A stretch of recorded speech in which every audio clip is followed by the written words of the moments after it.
proposta de Marx e Engels? Bom, para eles, Marx escreve que a história da humanidade sempre teve os dois polos. Aqueles que dominam, porque são donos dos meios de produção, e aqueles que são dominados e oprimidos, porque justamente não têm esses meios de produção e se submetem ao trabalho, né, que os donos proprietários de meio de produção os faz submeter. Desde tempos antigos, desde o escravismo, passando pela era do servilismo, nós vamos ter justamente a luta de dois polos. Então, essa luta que sempre levou à superação de um tipo de sociedade e assim modificando, transformando ao longo da história a forma como os homens se relacionam. E na sociedade moderna, na sociedade capitalista, nós temos dois polos opostos, né? Ele chama de classes antagônicas ou classes diferentes, opostos mesmo, com ideias opostas, com interesses opostos.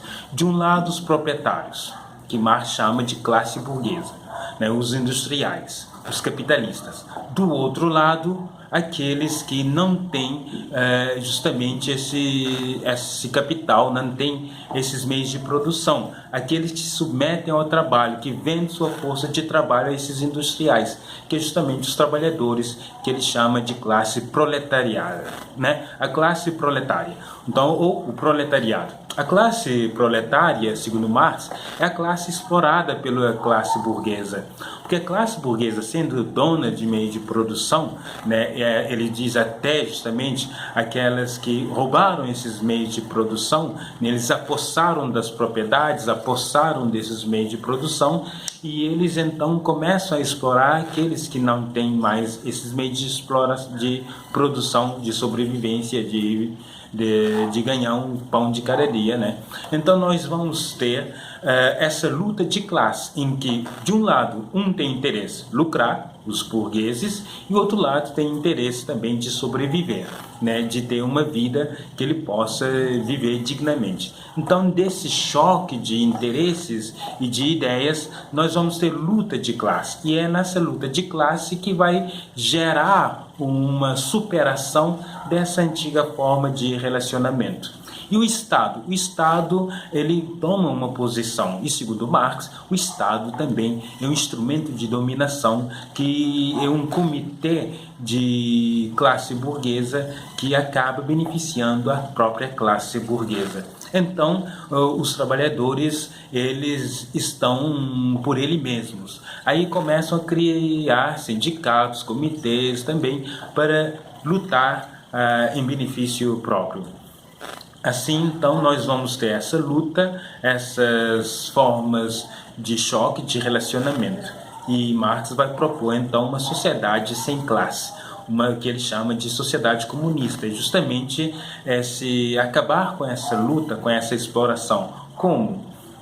Diversas formas que Marx propõe, como, por exemplo, acabar com a propriedade privada, né? Destruir também o tipo de relação que existe dentro da fábrica, justamente de patrão e o trabalhador, aquele que comanda e aquele que justamente só faz uma atividade impensada, uma atividade não intelectual, apenas um trabalho manual, certo? É assim. Bom, gente, então nós temos aqui, como acabei de expor, nós temos o conceito de materialismo histórico em Marx e Engels. Esse conceito está em oposição ao conceito idealista de Hegel, também que é um alemão. O materialismo histórico acredita que todo o nosso pensamento, nossa filosofia, nossa cultura, nossa forma de relacionar, ele tem o início a partir da realidade mesma, a realidade material, que é justamente a busca pela sobrevivência nessa relação de produção. Então, como eu vou entender a minha sociedade? Eu entendo uma sociedade a partir da análise de como se faz para produzir, né, a forma de vida nessa sociedade. Quem são os donos de meio de produção e aqueles que não têm esse meio de produção. Então, como eu vou entender a sociedade do qual eu faço parte? Eu tenho que entender como é que se faz para produzir os meios de sobrevivência? Quem produz, né? Quem é dono da produção, quem lucra com isso e quem recebe um salário por isso, quem vende sua força de trabalho. Essa relação de quem produz e de quem é dono.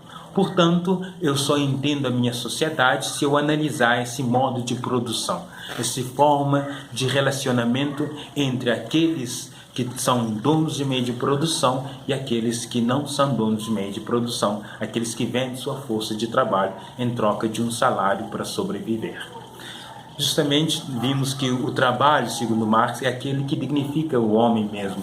O trabalho nos torna mais humano, porque a partir do trabalho, de transformação da natureza, é que nós vamos criar o nosso mundo artificial. É a partir daí que também vamos criar a linguagem, a forma de relacionamento, o que chamamos tudo de cultura.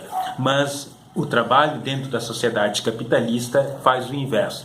Embrutece o homem, torna ele um ser que apenas executa uma atividade como os outros animais e não consegue refletir naquilo que ele faz, naquilo que ele produz, porque ele não tem como refletir mais por causa dessa forma de trabalho automático, robotizado que a indústria ela acaba criando, certo? E aí Marx propõe então o fim da exploração, que é justamente o fim das classes sociais em que não há quem é dono de meio de produção e quem não tem esse meio de produção e tem que vender sua força de trabalho sendo explorado dentro das fábricas. Não tendo mais quem é dono e que o povo, que o trabalhador seja o dono do meio de produção, não haveria a exploração, haveria a cooperação. Então, o comunismo seria a cooperação entre os trabalhadores, seria a capacidade do homem poder refletir enquanto ele trabalha, a capacidade do homem poder produzir, além de bens materiais de sobrevivência imediata, mas produzir a própria cultura, produzir sua linguagem, seu jeito de ser e tudo mais, certo? Bom, gente, foi tudo por hoje. Eu espero que vocês tenham compreendido, mas se não compreenderam, é só pesquisar mais. Tem vídeos, tem muitos artigos aí na internet que podemos pesquisar para poder enriquecer cada vez mais o nosso conteúdo. Ok? Gente, até quando a aula realmente começar presencialmente, enquanto isso nós vamos à aula à distância, certo? Tchau, gente. Prazer estar mais uma vez com vocês aqui. Certo? Tchau. Saudade de vocês. Beijo no coração.